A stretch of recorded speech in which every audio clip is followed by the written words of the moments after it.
প্রথমেই দেখে নেব আজকের 40টি তাজা সংবাদ। শুরুতেই শিরোনাম। তৃণমূল কর্মীদের জুতো পেটা, হাত ভেঙে দেওয়ার নিদান বিস্ফোরক বিজেপি বিধায়ক স্বপন মজুমদার। এসআইআর সংক্রান্ত একাধিকবার নোটিশ, প্রতিবাদে পাঁশকুড়ায় রাজ্য সড়ক অবরোধ ভোটারদের। কোচবিহার থেকে বিজেপিকে উপড়ে ফেলা সময়ের অপেক্ষা, চ্যালেঞ্জ ছুড়লেন অভিষেক। এসআইআর নিয়ে দ্রুত শুনানি চেয়ে দৃষ্টি আকর্ষণ সুপ্রিম কোর্টে, কি বলল সর্বোচ্চ আদালত। গঙ্গাসাগর মেলার প্রতি কেন্দ্রীয় সরকারের নিদারুণ অবহেলার একদিন অবসান হবে, বার্তা মমতার। নিপা ভাইরাসে আক্রান্ত বারাসতের 2 নার্সের উপর 24 ঘন্টা নজরদারি। মোদি শাহের সরকার ভোটাধিকার কেড়ে নিতে চেয়েছে, মৃত 10 জনকে মঞ্চে এনে তোপ অভিষেকের।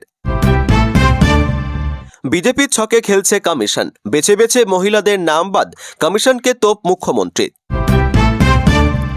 নিপা সংক্রমণ রুখতে একযোগে কাজের বার্তা, মমতাকে ফোন নাড্ডার। বঙ্গভোটে বড় বদল, 3 পর্বেই হতে পারে নির্বাচন, 2.4 লক্ষ কেন্দ্রীয় বাহিনী প্রস্তুত। 2026-এর আগে মাস্টার স্ট্রোক, ফেব্রুয়ারিতে রাজ্য বাজেট, লক্ষ্মীর ভাণ্ডার কন্যাশ্রীতে কি বড় ঘোষণা। আগেই বাদ 58 লক্ষের নাম, এসআইআর শুনানি পর্বে এখনো পর্যন্ত চিহ্নিত কত অবৈধ ভোটার। কনভয়ে হামলার পরেই মিছিলে জনস্রোত, চন্দ্রকোনায় পতাকা হাতে গর্জন শুভেন্দুর। আইপ্যাক অফিসে গিয়ে ফাইল ছিনতাই, এবার মমতার বিরুদ্ধে ধর্নায় বসতে আদালতে শুভেন্দু। গণতন্ত্র হত্যা বনাম ভোটার চুরি, বাঁকুড়ায় ফর্ম 7 ঘিরে মমতা মানব্য যুদ্ধ। নন্দীগ্রামে নয়া কৌশল, সেবাশ্রয় উদ্বোধন করবেন না অভিষেক, শুভেন্দু আসনে কোন চাল সেনাপতির। ভিন রাজ্যে কাজে গিয়ে ফের মুর্শিদাবাদের শ্রমিকের রহস্য মৃত্যু, দুর্ঘটনা নাকি খুন। মৃত্যুর হার 75%, কিভাবে ছড়ায় এই নিপা ভাইরাস, কি খাওয়া বারণ। দুধসাধা SUV-তে বস্তা পেঁচিয়ে সারি সারি ফাইল, তৃণমূল কর্মীরাই করলেন রহস্যের পর্দা ফাঁস। নিপা আতঙ্কে বারাসত হাসপাতালে কোয়ারেন্টাইনে পাঠানো হলো 22 জনকে। খনিরও ন্যায্য বিচার পাওয়ার অধিকার আছে, নাম বাদ নিয়ে কমিশনকে তোপ মমতার। সেনার শক্তির পরীক্ষা হয়েছে অপারেশন সিঁদুরে, যে কোনো জবাব দিতে তৈরি ভারত, জানালেন সেনাপ্রধান। শিলিগুড়ি জ্বরই নাকি নিপা ভাইরাস, বাম জমানায় মৃত্যু মিছিল দেখেছিল বাংলা। নাম জড়িয়েছে চিটফান্ড কাণ্ডে, ডাক পড়েছিল CBI-এরও। সেই শশাঙ্ক ও তার ছেলেকে দলে নিল বিজেপি। এখনই ইরান ছাড়ুন, মার্কিন নাগরিকদের সতর্কবার্তা, হামলা চূড়ান্ত প্রস্তুতি ট্রাম্পের। বিজেপির পাল্টা প্রচারে রণকৌশল তৃণমূলের, কি পরামর্শ দিলেন অভিষেক বন্দ্যোপাধ্যায়। ভোট নিয়ে কলকাতা হাইকোর্টে জনস্বার্থ মামলা, বিজেপির রাজ্য সভাপতি শ্রমিকের, কি দাবি। 94 লক্ষ ভোটারের তথ্যে গরমিল, বাংলার এসআইআর পর্বে বিস্ফোরক তথ্য তুলে ধরল নির্বাচন কমিশন। প্রিয় দর্শক, এবার আসছি বিস্তারিত খবরে। নিপা ভাইরাসে আক্রান্ত বারাসতে 2 জন নার্স, এই খবর পাওয়া গিয়েছিল এই প্রথম রাজ্যে নিপা ভাইরাস আক্রান্তের খোঁজ মিলল। বারাসত এলাকার যে হাসপাতালের কর্মী তারা, আপাতত সেখানেই তাদের চিকিৎসা চলছে। এখন কেমন আছেন তারা, জানা গিয়েছে 2 জনেই সংকটজনক অবস্থায় হাসপাতালে ভর্তি হয়েছেন। তাঁদের হাসপাতালের ICU আইসোলেশন ওয়ার্ডে রাখা হয়েছে, যাতে তাঁদের দেহ থেকে সংক্রমণ ছড়িয়ে না পড়ে। তার জন্য হাসপাতাল কর্তৃপক্ষ কড়া সতর্কতা জারি করেছে। নির্দেশ অনুসারে হাসপাতালের সমস্ত কর্মী ও চিকিৎসকদের মাস্ক পরা বাধ্যতামূলক। নিরাপত্তা কর্মীদেরও মাস্ক পরতে হবে। ওই হাসপাতালে ভর্তি থাকা রোগীদের আত্মীয় যারা আছেন, তাদেরকেও মাস্ক পরে হাসপাতালে থাকতে হবে। পরিস্থিতির উপর কড়া নজর রাখা হচ্ছে। আপাতত নিপা ভাইরাসে আক্রান্ত 2 স্বাস্থ্যকর্মী চিকিৎসা করতে PPE কিট পরে যেতে হচ্ছে চিকিৎসক ও স্বাস্থ্যকর্মীদের, অর্থাৎ সেই একই নিয়ম ফিরছে যেগুলি কোভিডের সময় চালু ছিল। সে সময় যা যা নিয়ম ও নির্দেশিকা চালু ছিল হাসপাতালগুলিতে, সেই একই নিয়ম মানতে হচ্ছে হাসপাতালের কর্মীদের। আক্রান্ত নার্সদের 24 ঘন্টা মনিটরিংয়ে রাখা হয়েছে। হাসপাতাল সূত্রের খবর, 2 জনের শারীরিক অবস্থার কোনো অবনতি না হলেও কোনো রকম উন্নতিও হয়নি।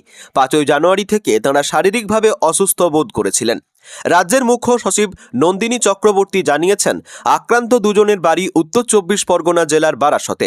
সোমবার সকালে রাজ্য সরকারের তরফে ওই দুই আক্রান্তের উপর নজরদারি করতে টিম পাঠানো হয়েছে। যে এলাকায় আক্রান্তদের বাড়ি সেই এলাকায় নজরদারি শুরু হয়েছে। মুখ্যমন্ত্রী নিজে মনিটরিং করছেন গোটা বিষয়টি। গতকাল কোচবিহারে মদনমোহন মন্দিরে পুজো দিয়ে জনসভা শুরু করেন তৃণমূল কংগ্রেসের সর্বভারতীয় সাধারণ সম্পাদক অভিষেক বন্দ্যোপাধ্যায়। আর সেখান থেকে বিজেপিকে তোপ দাগেন ডায়মন্ড হারবারের সাংসদ। এই সভামঞ্চ থেকেই এসআইআর নিয়ে সুর চড়ান তিনি। আবার খসড়া তালিকায় থাকা 10 জন মৃত ভোটারকে মঞ্চে তুলে আনেন, যা বেশ অস্বস্তি বিজেপির কাছে। আর এখান থেকে বিজেপিকে উপড়ে ফেলার ডাক দেন অভিষেক। বিপুল মানুষের ভিড় আওয়াজ তুলে তাকে সমর্থন করেন। এই ভিড় দেখে নিতেও বিজেপিকে পরামর্শ দেন তিনি। এদিকে দিল্লির জমিদাররা বাংলার ভোটাধিকার কেড়ে নিতে চায় বলে সুর চড়ান তৃণমূল সাংসদ। এসআইআর থেকে শুরু করে আইপ্যাকে ইডির হানা নিয়ে সরব হন তিনি। অভিষেক বলেন, আমাদের ভোটাধিকার কেড়ে নিচ্ছে। কোচবিহারে জিতে এসআইআরে হেনস্থা করা হচ্ছে মানুষকে। বিজেপি কথা দিয়ে কথা রাখে না।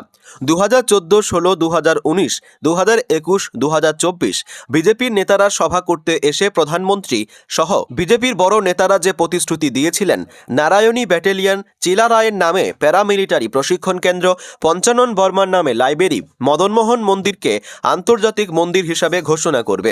কোচবিহার রেল স্টেশনে 2021 সালে স্পোর্টস হাব করবে বলে শিলান্যাস করেছিল, শ্যাওলা পড়েছে। আন্তর্জাতিক মানের বিমানবন্দর হবে বললেও আগামী ফেব্রুয়ারি মাসে সেটাও বন্ধ হতে চলেছে। অন্যদিকে শাসন করেছে কেন্দ্রীয় সরকার বলেও অভিযোগ করেন অভিষেক।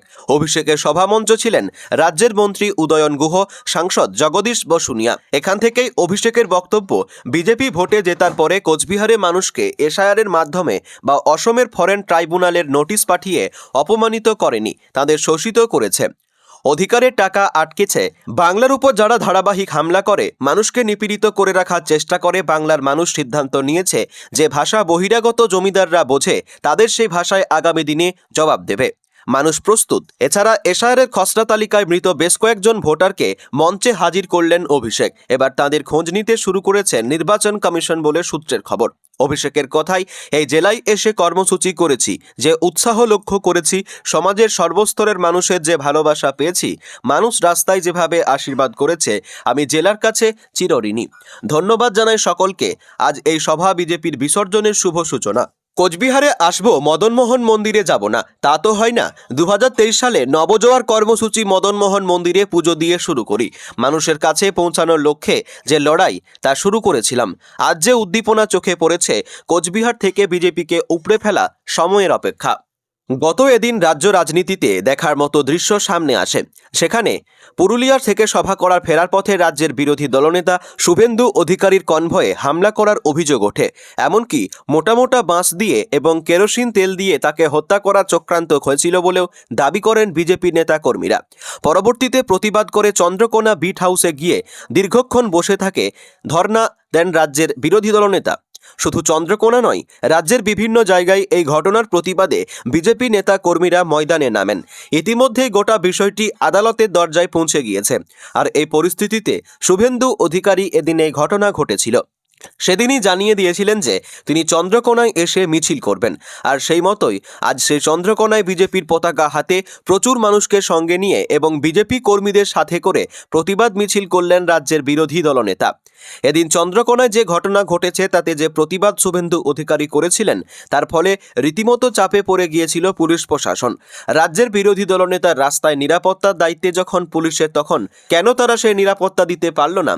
কেন কিছু এসে শুভেন্দু অধিকারীর কনভয়ে পরিকল্পনা মাফিক এই ধরনের মামলা করল এবং তারপরেও পুলিশ তাদের বিরুদ্ধে পদক্ষেপ নিল না, তা নিয়ে প্রশ্ন উঠতে শুরু করেছিল।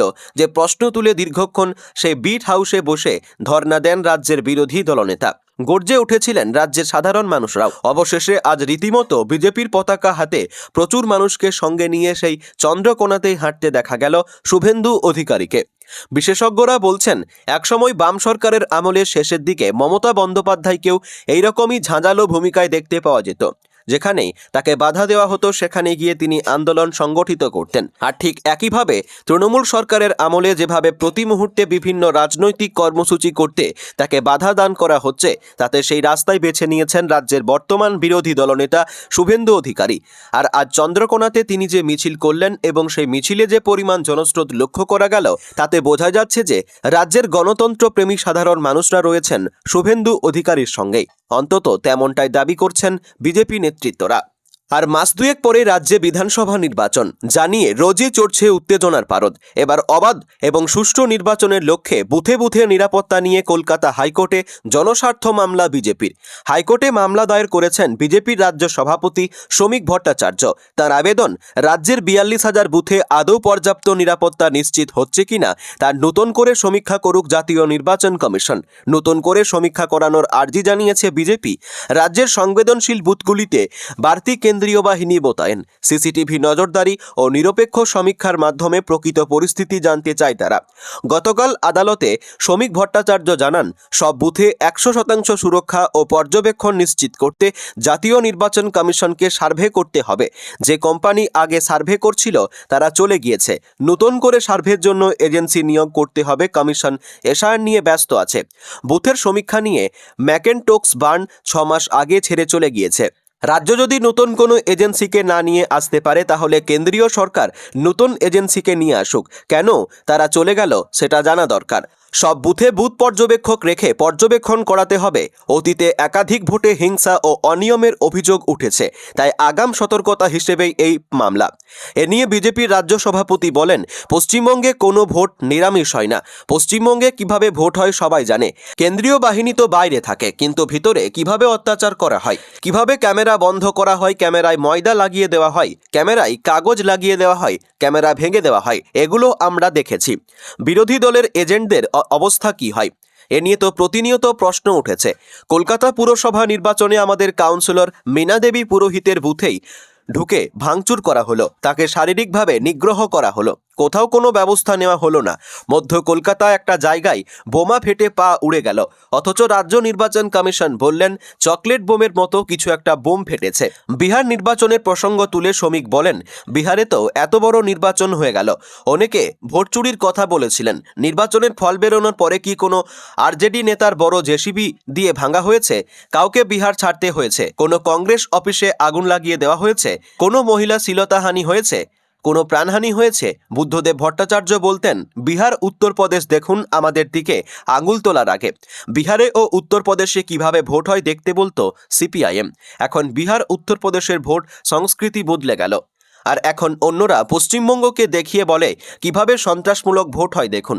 আমাদের এসআইআরের হেল্প ডেস্কগুলোকে ভেঙে দিচ্ছে, বিএলওদের বাধ্য করা হচ্ছে মিথ্যে তথ্য আপলোড করার জন্য। ফিরাদ হাকিম তো দ্বার উন্মুক্ত করে দিলেন বার্থ সার্টিফিকেট দেওয়ার জন্য। সীমান্তবর্তী জেলাগুলিতে ডোমিসাইল সার্টিফিকেট দেওয়ার ব্যবস্থা করে দেওয়া হচ্ছে। বাংলার সঙ্গে ভারতের অন্য প্রদেশের পরিস্থিতি তার সম্পূর্ণ ভিন্ন। 11টি রাজ্যে এসআইআর চলছে। আমাদের রাজ্যে মুখ্যমন্ত্রী কাগজ ছিনতাই করার সময়ও এসআইআরের কথাই বলছেন। স্বাভাবিকভাবেই এখানে যদি ভোট অবাধ এবং শান্তিপূর্ণ করতে হয়, নির্বাচন কমিশনকে অন্য কোনো ব্যবস্থা করতে হবে। হঠাৎ ঘরে ঘরে জ্বর, পরপর মৃত্যু। আজ থেকে প্রায় 25 বছর আগে শিলিগুড়ির মানুষ কিছু বুঝে ওঠার আগেই 49 জনের প্রাণ চলে গিয়েছিল। ডাক্তাররা কিছু বুঝে উঠতে না পেরে নাম দিয়েছিলেন শিলিগুড়ি জ্বর।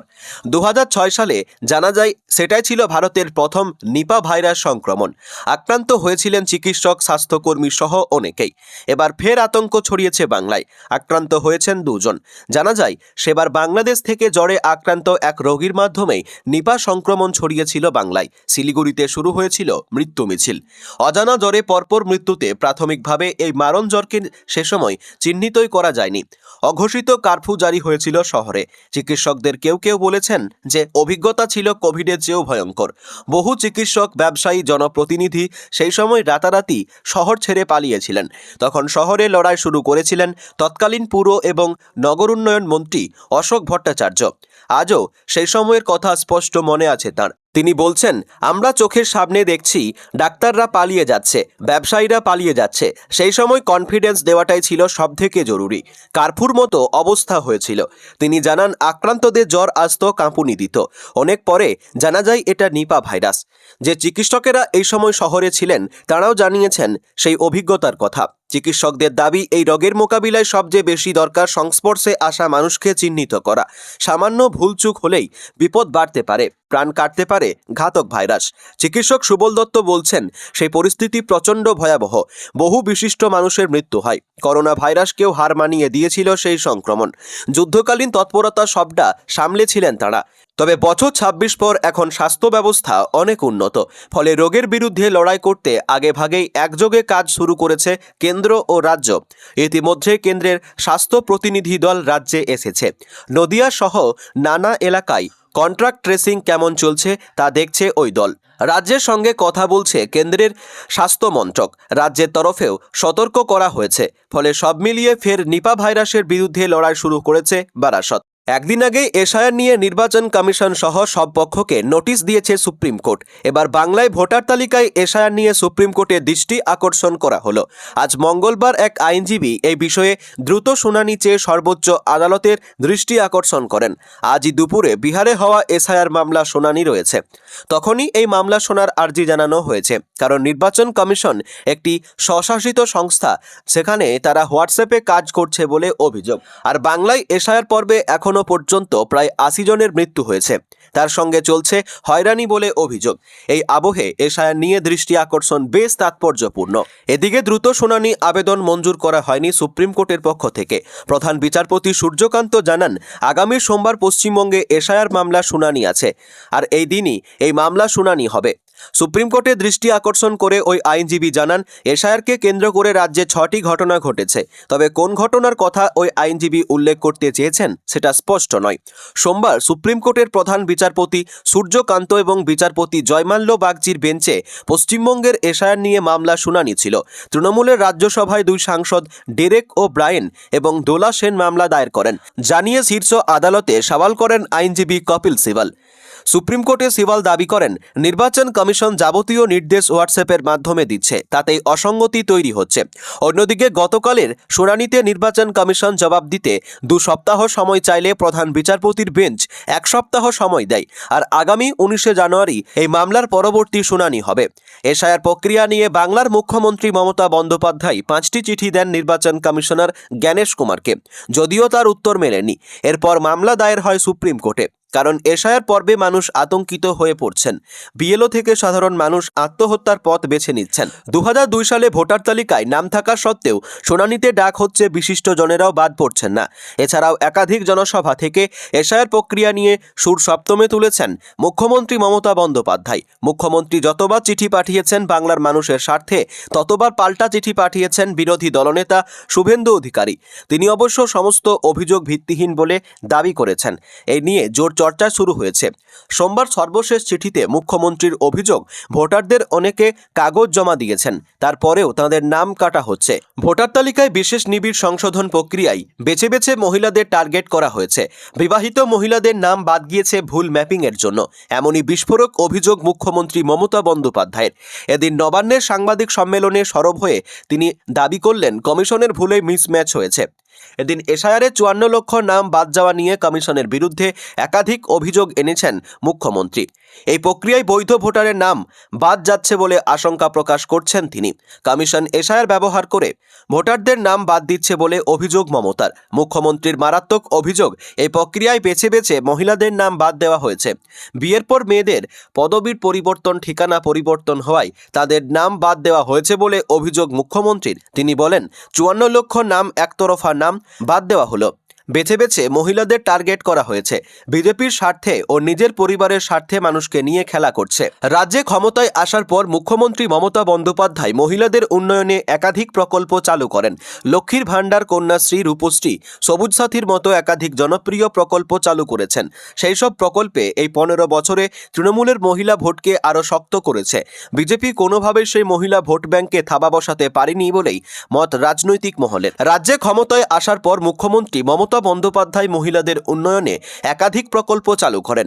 লক্ষ্মীর ভাণ্ডার, কন্যাশ্রী, রূপশ্রী, সবুজ সাথীর মতো একাধিক জনপ্রিয় প্রকল্প চালু করেছেন। সেই সব প্রকল্প এই 15 বছরে তৃণমূলের মহিলা ভোটকে আরও নিশ্চিত করেছে। বিজেপি কোনোভাবেই সেই মহিলা ভোট ব্যাংকে থাবা বসাতে পারেনি বলেই মত রাজনৈতিক মহলের। মহিলা ভোটারদের দৌলতে তৃণমূল প্রতিটি নির্বাচনে অ্যাডভান্টেজ নিয়ে ম্যাচ শুরু করে বলে দাবি ওয়াকিবহাল মহলের। তৃণমূলের দাবি বিজেপিও সেই কথা জানে, তাই বাড়ির মহিলাদের ঘরে বন্ধ করে রাখার নিদান দিতে শোনা যায় বঙ্গ বিজেপি নেতাদের। তৃণমূলের দাবি এই মন্তব্যগুলি প্রমাণ করে তাদের রুখতে বিজেপি মহিলা ভোট ব্যাংকে সিঁধ কাটার চেষ্টা করছে। সেই লক্ষ্যেই মহিলাদের নাম বাদ দেওয়া হয়েছে। এদিন নবান্ন থেকে মুখ্যমন্ত্রীর আর শঙ্কা, খসড়া তালিকায় নাম থাকা সত্ত্বেও চূড়ান্ত তালিকা থেকে অনেক মহিলা ভোটারদের নাম বাদ দেওয়া হবে। এছাড়াও মহারাষ্ট্র ও বিহারের ভোটের মতো বাংলার বিধানসভা নির্বাচনেও ঝাড়খণ্ড, বিহার থেকে লোক ঢোকানো হচ্ছে বলে দাবি তুলে এদিন সরব হন মমতা বন্দ্যোপাধ্যায়। মুখ্য নির্বাচন কমিশনারকে বলেছি, আপনি এ রাজ্যে আসুন, দিল্লিতে বসে থাকলে হবে না, এ রাজ্যে এসে ঘুরে দেখুন। সাংবাদিক বৈঠকে ঠিক এ ভাষাতেই কথা বলতে দেখা গেল বঙ্গ বিজেপির রাজ্য সভাপতি শ্রমিক ভট্টাচার্যকে। এদিকে কমিশন সূত্রে খবর, এখনো পর্যন্ত আনম্যাপ ভোটারদের মধ্যে রাজ্যে বাদ পড়তে চলেছে প্রায় 11,000 মানুষের নাম। যদিও চূড়ান্ত তালিকা পর্যন্ত সংখ্যাটা অনেকটাই বদলে যেতে পারে। এই সমস্ত মানুষেরা কোনো নথি দেখাতে পারেনি। অন্যদিকে তৃণমূল সুপ্রিমো মমতা বন্দ্যোপাধ্যায় থেকে second in command Abhishek Bandyopadhyay গোটা রাজ্যই এসআইআর নিয়ে নির্বাচন কমিশনের পাশাপাশি বিজেপিরও তুলোধনা করে চলেছেন। কিন্তু এখন হঠাৎ শ্রমিকের মুখে একথা কেন? শ্রমিক যদিও এসআইআর নিয়ে বলতে গিয়ে সেই স্বভাবসিদ্ধ ভঙ্গিতে রাজ্যের শাসক দলের বিরুদ্ধেই সুর চড়িয়েছেন। এদিন সাংবাদিক বৈঠকে বলেন, জাতীয় নির্বাচনের পক্ষ থেকে 12টি রাজ্যে ভোটার শুদ্ধিকরণের কাজ চলছে। শুধু পশ্চিমবঙ্গে এসআইআরের প্রক্রিয়া শুরুর আগে থেকেই বিরোধিতা চলছে। আমরা যা বলবো কমিশনকে বলবো। কমিশনের দায়িত্বে ত্রুটি মুক্ত ভোটার তালিকা দেওয়ার। এদিকে এদিনই আবার বাঁকুড়ায় ফর্ম 7 ভর্তি এক গাড়িকে পাকড়াও করেন তৃণমূল কর্মীরা। তাদের অভিযোগ, এই ফর্ম নিয়েই নাম বাদ দেওয়া চক্রান্ত করছে বিজেপি।